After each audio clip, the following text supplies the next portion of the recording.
Hello everybody, welcome back to trailer and game news. Today we are going to continue on a bit of a theme from last week where we looked at Total War 3 Kingdoms. So today we are going to watch one trailer that I haven't decided what yet and a couple gameplay videos, starting with this video. Now this is not a conventional trailer reaction. Just going to warn you guys ahead of time, this is an analysis, so I will be pausing at random points throughout, assuming I don't get really caught up and watch through it all to begin with. But if I see something really exciting, I might stop right there to talk about what we just saw and what it means in comparison to other Total War games. But without further ado, let's go. Hello and welcome to the first look at Total War 3 Kingdoms. Today we're going to be playing through a single battle. It's 199 CE and the events of the Three Kingdoms era are well underway. The tyrant Dong Zhuo is long dead, murdered by his adoptive son Lu Bu. Oops. He's one of the greatest warriors of the period, who is now threatening to combine his strength Okay, with so Manchu I'm gonna and stick overwhelm a all pin opposition. in However, this Lu Bu sits in CRP, to come back to from at the his beginning ally. of legendary the commander analysis. Cao Cao senses an opportunity to strike Lu Bu down before his strength becomes too great. After months of long siege warfare and with the defenders starved of resources, Cao Cao now senses the time is right. Okay, so we're getting good Here, sieges behind the again. walls of CRP, Lu Bu I hope. stands in the center, preparing to fight against the approaching march of Cao Cao. Here we are on the battlefield. He's pronouncing the that final assault wrong. is about to begin. We have Cao Cao, As the I understand legendary it, commander, the C leading his men into is battle. pronounced a little more of a hard We're going for a Cao, two-pronged like approach. Cao. Cao Cao shall lead his forces Oh through the god, breach, now it hurts while my Yu head every Jin time will he march says his that. forces to the gatehouse and smash through and Yu take Jin. the main concourse. So we get But some before we move artillery. forwards, we need to lay the groundwork for our assault. We're going to raise their walls to the ground. Okay, I've already seen some details With that that underway, we're I'm going to move sticking our a heavy pin spear under guard up towards the if, front and gate I'll for come the back attack and on talk the wall. about it, especially Let's if take a they look at don't these heavy discuss spear it. guard. They're currently in the turtle formation, using Oh, their that's tall beautiful. shields together, with the flag bearers in the center to protect from missile fire, which will Look at that greatly aid us in formation. this assault. That is beautiful. And the shields, Lu the Bu is armor. holding his position in the center of CRP, waiting for someone worthy enough to fight. In Three Kingdoms, there are unique items which can be given to your generals. Oh Here man, we I've see got all Lu Bu's kinds of horse feelings and about weapon this. Are unique to him. All kinds of But should he be feelings. slain, you could loot his items and keep them for yourself. Here we have one of our generals under Cao Cao. Different generals can recruit different kinds of units. These two are leading their forces together.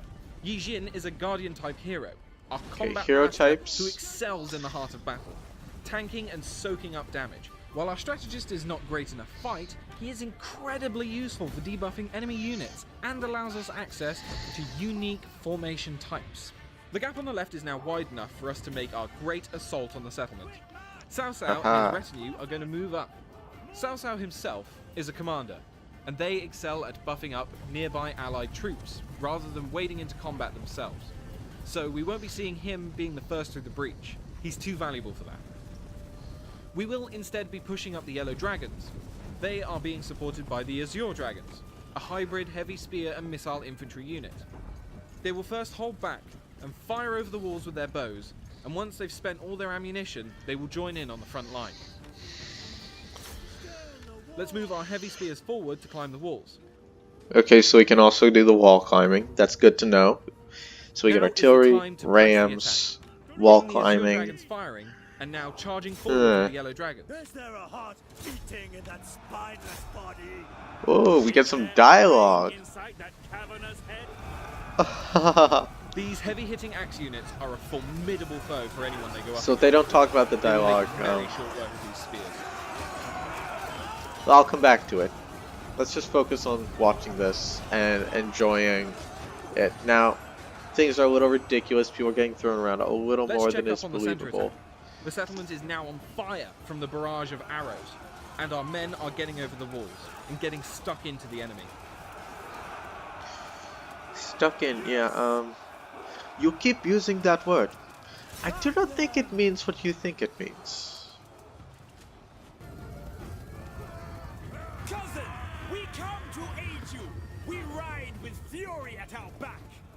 Our Okay. reinforcements have arrived. This huge mass of cavalry will be the perfect thing to break Lu Bu's men.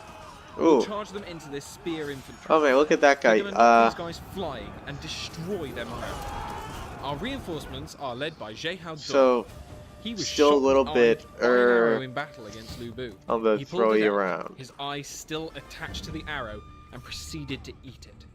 Okay, And so we're gonna gonna get a him out look of the at the fight duel and head over to mechanic. Lu Bu, who we're going to challenge to a duel. So Duels this are is a new really feature cool. for Three Kingdoms, where the two heroes will duke it out in single combat until one either dies or retreats. Duels can help you single out an enemy combatant and take them out and turn the tide of battle.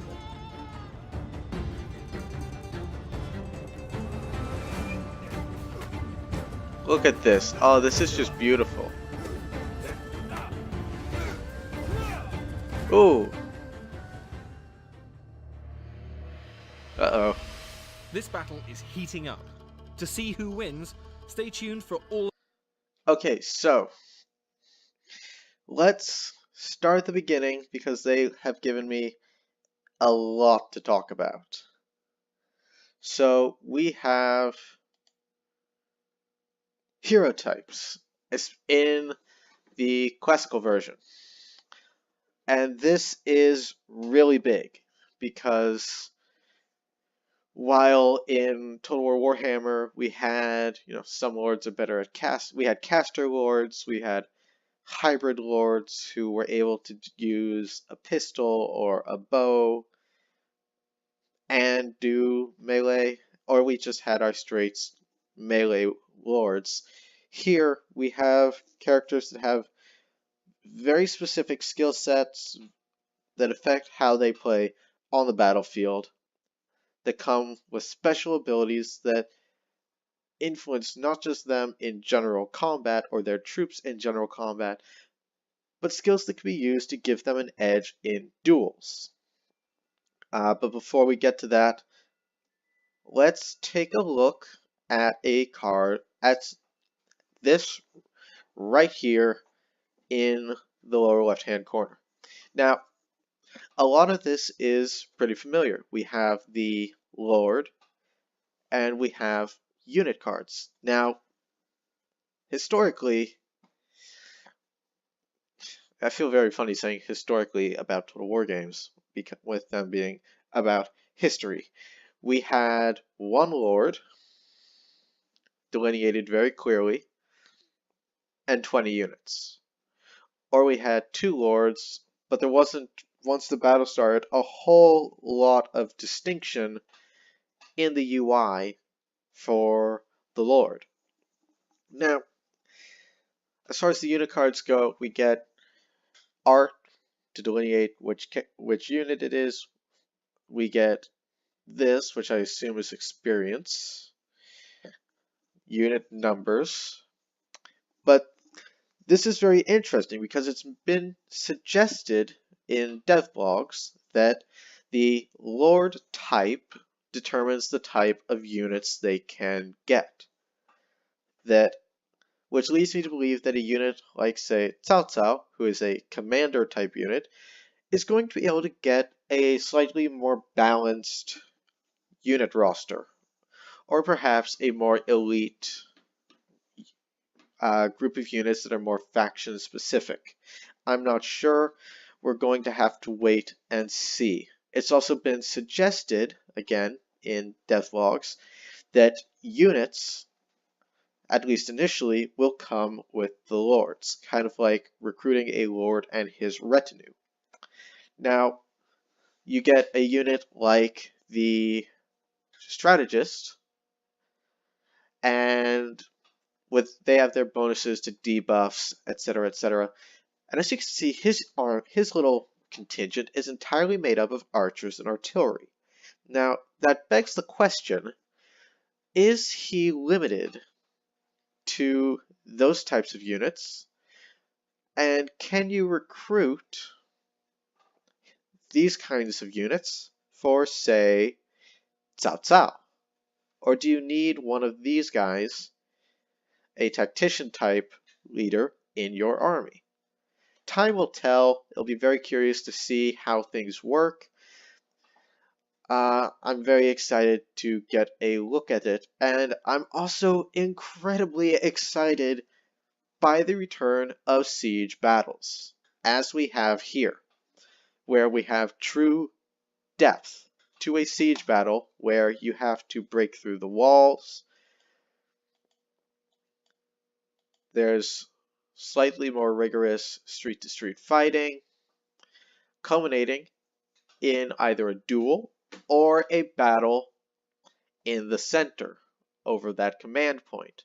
Now let's resume from here real quick. Let's Little take bit look I at these want to heavy get us spear to. guard. They're currently in the turtle formation, using their tall shields together. Given to your general, be slain. Different generals can recruit different kinds of units. Okay, there's a These two are confirmation. leading their forces together.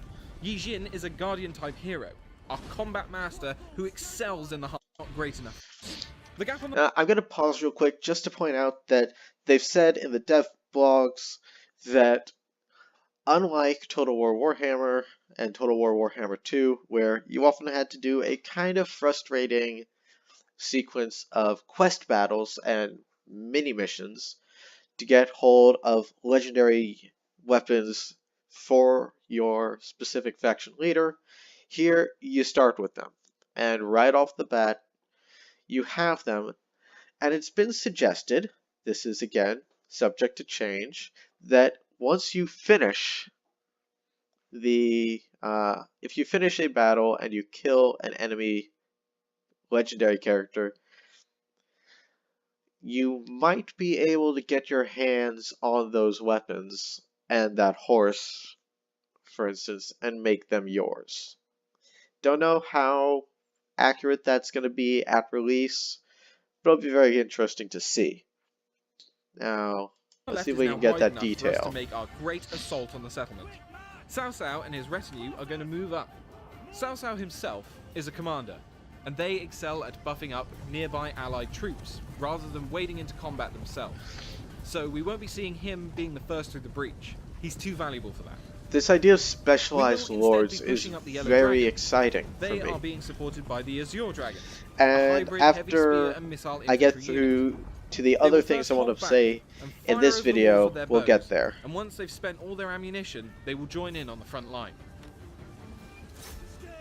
Let's move our heavy spears forward to climb the walls. Now is the time to press the attack. Getting the Azure Dragons firing, and now charging forward with the Yellow Dragon. Is there a heart beating in that spineless body? Is there a brain inside that cavernous head? Okay, this dialogue is really, really interesting in what it suggests and what we've been told about it with regards to the game overall. So, Total War 3 Kingdoms, I don't know about the historical version, but in the classical version, lords are going to be playing a massive role. And the relationship between lords is going to be very significant, both friends and enemies, and the relations influence the dialogue and how your lords and enemy lords will react to seeing each other on the field of battle and in diplomacy. It's a much more personable system, and the lord more than the agent now, because again, much like Thrones of Britannia, there are, unless something changes, no agents to deploy here. It is entirely based around your lords and named characters. And what they can do is really quite extensive. But that may be a topic for another video. I'll see if I can justify squeezing in a example at the end of this video. Note to self, don't forget Z, give the good people what they want. Speaking of giving you what you want, I'm assuming you want to see a duel. Because who doesn't enjoy some good old wushu fighting? By an arrow in battle against Lu Bu. He pulled it out, his eyes still attached to the arrow, and proceeded to eat. Okay, so the duel is a deeply fascinating idea. Duels are a new feature for Three Kingdoms, where the two heroes will duke it out in single combat until one either dies or So, retreats. as a Duels can help martial you single artist out an myself, enemy combatant and take them I out and found turn this the tide of battle. incredibly exciting to actually get to see this in the game. Although I do wonder if they'll include the martial arts hierarchy of weapons, which calls the queen of weapons the This battle spear is heating up. To see and who the wins, king of weapons the sword. Don't really know how they're going to choose to go through with it, but the idea of the duel and potentially being able to wipe out an entire segment, potentially a very significant portion of the enemy army, just by tracking down and killing their lord character, is a deeply entertaining and strategically interesting option that I can't wait to try out on the battlefield. And actually, let's talk about the relationships between lords as we will see in the next gameplay reveal that we look at. If you go into battle with two lord characters who are, let's say, family, and they are in a battle and one of them is killed, you could potentially lose control of your remaining lord character as they go utterly berserk with fury. But you can also use your lords to undermine enemy kingdoms, letting them go, sending them over, and trusting them to, at the end of the day, have your back. It's all very interesting and makes me both extremely happy that Creative Assembly is waiting until spring to give us this game, and incredibly grumpy because holy shit, I want to play this game, and I really want to see what kind of shenanigans I can get up to. But I hope you've enjoyed this look at the Siege gameplay in Total War 3 Kingdoms, and that my excessive geekiness about the gameplay features has not been annoying. If it has been, I'm not going to apologize. Non-geeks never apologize for being assholes, and I'm not going to apologize for being a geek. In the meantime, though, I'm Z, this is Vucari Games, and I'll see you in the next video. Bye-bye, everybody.